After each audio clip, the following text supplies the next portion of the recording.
This is the reason why wrestling is where it's at.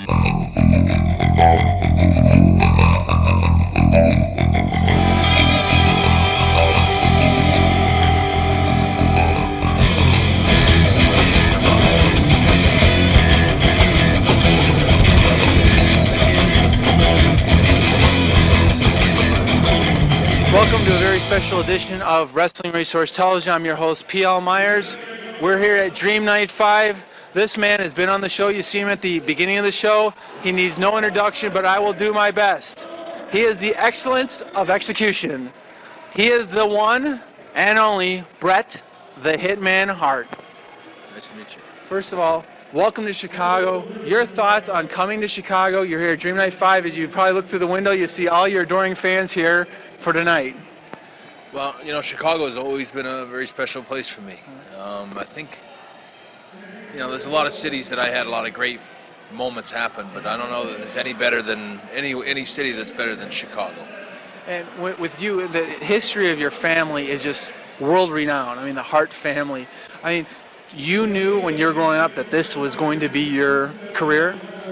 Yeah, you know, I got into wrestling, and as a kid, I mean, I was always followed it really closely, and I really think as a kid I studied it. I mean, I remember watching matches, and I was privileged in that sense that I got to watch a lot of the really great wrestlers like Pat O'Connor and Harley Race and Lou Thez. I mean, a lot of the wrestlers today, the younger wrestlers, even the wrestlers like, you know, I'll just say Shawn Michaels as an example. I never got to see Lou Thez and Pat O'Connor wrestle. And I mean, I got to watch them wrestle for an hour, you know. Buddy Rogers, Whipper Watson, a lot of these names that don't ring too many bells anymore. And I really studied wrestling as a kid, when I could have been doing better in school and things like that. I really had a good understanding of wrestling without ever really knowing that I was going to follow into it. I think I grew up always believing that someday I'll be a wrestler, but when I got to be about 15, being a wrestler, you know, it wasn't as cool to me. I started to think that my father lived a life away from home all the time, was gone all the time, and I didn't welcome that kind of lifestyle. And then, of course, that's what I did for most of my life anyway. Now, when you were growing up and you got into the business, did you try to pattern yourself after these legends like Lou Thez? Because the style, like your father, you know, was more of the stretching and the holds. I mean, would you just start using that as your repertoire when you first started and kind of a trademark of these guys? Well, I never really, you know, I don't even know if I intended to be an original, but I'm an original. There's only one Bret Hart.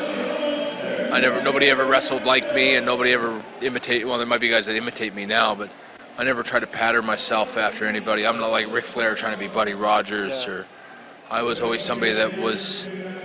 I think I fell into it, and I always wanted. I think from the time I got into it, I wanted to stand on my own. I always, if integrity means anything, I always try to emulate my father. I always wanted to be respected. I never wanted to. Like, I didn't fancy myself as a shooter or a tough guy necessarily, but I was always respected by my fellow wrestlers, and I always was good for my word and was somebody that they could trust. Well, with you growing up with all these different wrestlers, were your heroes when you were growing up initially? Were they wrestlers or were they hockey players? Because I know you are different from athletes, or was it more of your father because he was such an influence to you? Well, I think I had heroes in every kind of. I was. For example, I was a big Roberto Clemente baseball player. Was my favorite baseball player as a kid, and yeah, of course, Bobby Orr was a big hero to me, and it kind of goes from everywhere. I mean, I really I was a big. I never knew that wrestling was going to be my calling, but I mean, I had a lot of football heroes and hockey heroes and baseball heroes. So were you also a Stan Mikita fan? Yeah, I did like Stan Mikita, but and I did meet him one time. I met him here in Chicago at a Blackhawk game before he ever became a wrestler, and I did meet him. He was. I always found that hockey people were very classy and they're always gentlemen, and you know, Stan Mikita's as good as any of them. You know. So Bobby Orr was your main guy. Bobby Orr, yeah, Bobby Orr for sure was my favorite hockey player. Of course, as I got older and while I was wrestling, Gretzky was always a hero to me anyway. He just played so damn good. And when you got in the business, I mean, was it everything your parents told you about, or was it just totally a whole different world? I came at the right time, I think, and I got into it at the right time. But it changed. I worked for my father for 6 years, and it was always a lot of fun, and it wasn't very profitable, but it was a lot of fun, and there was always, in a lot of ways, the characters were deeper and more human back then. And then the WWF came along, and about 6 years after I started. And if someone had told me when I started wrestling that wrestling would turn into what it has, I would never have believed it. I kind of got into wrestling when it wasn't a whole lot different than being a topless dancer kind of thing. It was kind of almost a bit of a seedy industry, but it was different in the sense that there was a lot of really tough men in it, and it was a very, always has been and probably always will be a rugged business, whether you understand the dynamics of pro wrestling. But I mean, the characters and the people in it have always been pretty tough guys. I know your father was such a huge influence. What was one of the main or two things that you really got, like after you got in the business, you said, boy, he was right on the money, and what did he teach you to help you sustain this? Some of the simplest, best advice my father always gave me was to save your money, and I remember my dad used to always say, never let anyone take away your dignity or your respect, because if you lose that, you don't have much left after that. And, I always tried to carry those words with me. Do you remember your first match? Yeah, I do. I wrestled against, my very, very first match was against the two Japanese wrestlers that taught me. And I was a pretty good student when I got into wrestling.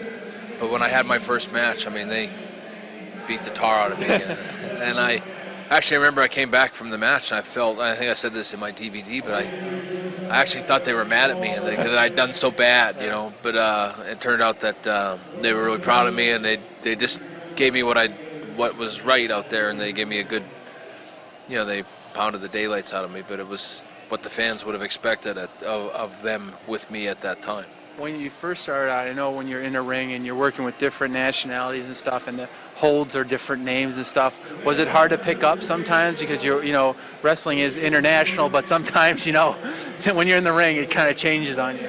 Well, I guess, because I worked in the Stampede Wrestling territory, it was in a lot of ways was the perfect place to wrestle because, or to start anyway, because Calgary it wasn't just loaded up with Canadians, and it wasn't just loaded up with Americans. It was loaded up with Mexicans, Japanese wrestlers, German wrestlers, English wrestlers. There was a real mix of a lot of sort of international flavors. Plus, on top of that, there was always a lot of young wrestlers. There was always a place for the old-timers to finish up their career, and it was a place for the young rookies to start. So in a lot of ways, you were getting a lot of experience, and you were seeing a lot of things firsthand, Did it make it more fun, I guess, because, wrestling has its ups and downs, but because your family was involved, different, would it make it more fun, or is it sometimes difficult because, mixing family and business sometimes? Well, a little bit of both. Yeah. I mean, sometimes it was some of my best memories are with my brothers, and at the same time, there was sometimes there was too many cooks in the kitchen, so you get the best of both of that. And with everything that you've done, all the titles, is there one title that sticks out in your head that's you made it and you were proud of it? Well, I'll say I was really proud of every title I won, including even the WCW. I don't know if they were the greatest memories I've had, but I mean, I know when I was champion that I really believed in myself that I would try to make a difference as that champion. So, I mean, it was important to me. But the very first world title win was the most important one. And who was that against? And what was it? Against Ric Flair. Okay. Even though it wasn't necessarily my greatest match, it was not a good match, but it was just something about being able to touch that dream. Like I said, if you told me when I was 8 years old that I was going to be world heavyweight wrestling champion, I might have believed it. Yeah. But if you told me when I was 20 that I would be world heavyweight wrestling champion, I wouldn't have believed it. Now, did you also, because most wrestlers say, sometimes my best matches are the ones not on television. Did you have certain ones that stood out? Oh yeah, lots of them. I had lots of them. But as a matter of fact, I had a match with the Bulldogs right here in Chicago that I remember when I came back after the match, Terry Funk came up to me and told me, he says, that's the best tag team match I've ever seen. Wow. And he goes, I've seen them all. I've seen them, every tag team you can think of, but you guys, the four of you in there, that's the best tag team match I've ever saw. With, I mean, you are a one of a kind. You mentioned Bret the Hitman Hart. There's no like, oh, that wrestler? No, there's only one. I mean, you've gotten to the level where you're at the top of the class. I mean, whatever ranking it is, you are like up there. What's your thoughts? Because we've covered guys like Michael Jordan, Ric Flair, the Road Warriors, all these, the greats of the business, and you're considered the great of the business. I mean, what do you see when you step back from the action figures, the toys, and everything you've accomplished in your career? Well, you know, I sometimes they seem a little more reserved about sort of boasting that I was the best there is, the best there was, the best there ever will be, that whole quote. And then sometimes lately, like, you know, I'm feeling a sort of a resurgence of sort of pride in what I did, and I keep kind of asking myself a lot of the time, like, who was really better than me? And I won't take a back seat to anybody anyway. And I really, when you understand wrestling the way I do, there's a certain respect and integrity and honor that goes in wrestling each and every wrestler that you work with.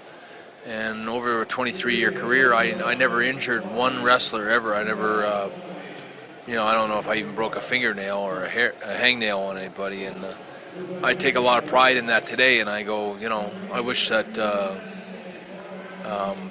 you know, when people, you know, rate me or talk about me, that they would understand that I was somebody that, you know, it's one thing to watch wrestlers, like some, you know, there's some ways someone like Shawn Michaels might be more flashy or more, does a lot more acrobatic kind of stuff, but it's not all just about acrobatics. I think I was a brilliant storyteller when it came to wrestling, and I was also somebody that never forgot his fans. I mean, I've always tried to reach out and connect with my fans wherever they are, and I still take a lot of pride in the level of fans that I have around the world.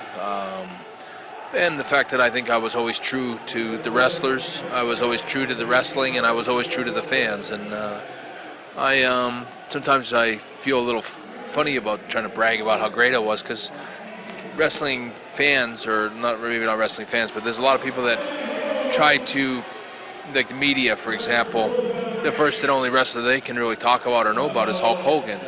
And Hulk Hogan was a great showman. He was a great, he did a lot for the wrestling business. But, you know, I think without trying to be, you know, trying to, you know, slight him in any way, I think that if you watched one Hulk Hogan match, you watched all of them. And he was more of a cartoon character. And I don't believe I was ever a cartoon character. And I believe you compare wrestlers, any wrestler today wrestling, you'll see that I stand with any of them. As you know, Kurt Angle's a great wrestler, Benoit is a great wrestler. There's a lot of great wrestlers out there, and I'm not saying I'm necessarily better than them, but I wouldn't say they're better than me. That's for sure. We'll be right back with more Wrestling Resource Television right after these seconds. 5, cool. Everything all good? Yeah. Okay. All right. Okay. What? 13. Okay. Cool. 7. All right. We're back here on Wrestling Resource Television. I am here with Bret the Hitman Hart, and as you've been listening to, I will have to say, as a wrestling fan, as someone who tried to be a student of the game, there is no other one but Bret the Hitman Hart. And when you look at all the things that the business has changed, and you've talked about respect and pride, and a lot of people, you know, forget about those words nowadays in the business, but for the fans that come up to you, who emulate you and say, hey, Bret, I want to be a wrestler, I want to be this or that. What kind of advice do you have for them? That want to get into wrestling, Yeah. you mean? Well, I think what I always try to stress to them, that it's not about getting hurt. Wrestling's not about hardcore. You know, it's not about hitting each other over the head with lead pipes and stuff like that. It's if you're hurting each other especially in a reckless, dangerous way, there's no art to that. I pride myself on being I was anyway, a very physical wrestler. I could, I appeared to probably seriously injure a lot of wrestlers over the years, including myself.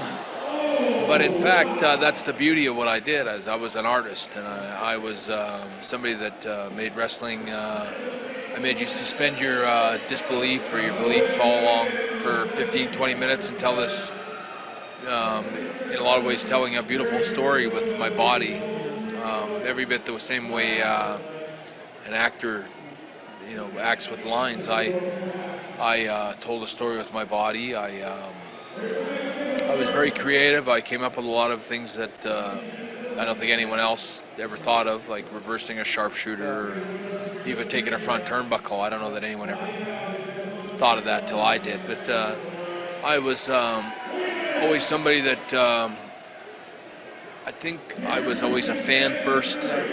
And I never looked at Bret Hart when I was thinking about what Bret Hart was going to do in the ring that night. I never looked at it from a business standpoint so much as I did from what my fans would expect of Bret Hart, the character. And if I was going to talk to young wrestlers today, I'd think that's what I would stress to them too. That it's not about getting hurt. It's about being unique and being always being safe. I mean, if you hear a lot of times in wrestlers that in wrestling, they say, I can do it 9 times out of 10 perfect. That doesn't work in wrestling. If you do it 9 times out of 10 perfect, what about that one other time? That means you're gonna, shatter somebody's face or break somebody's neck.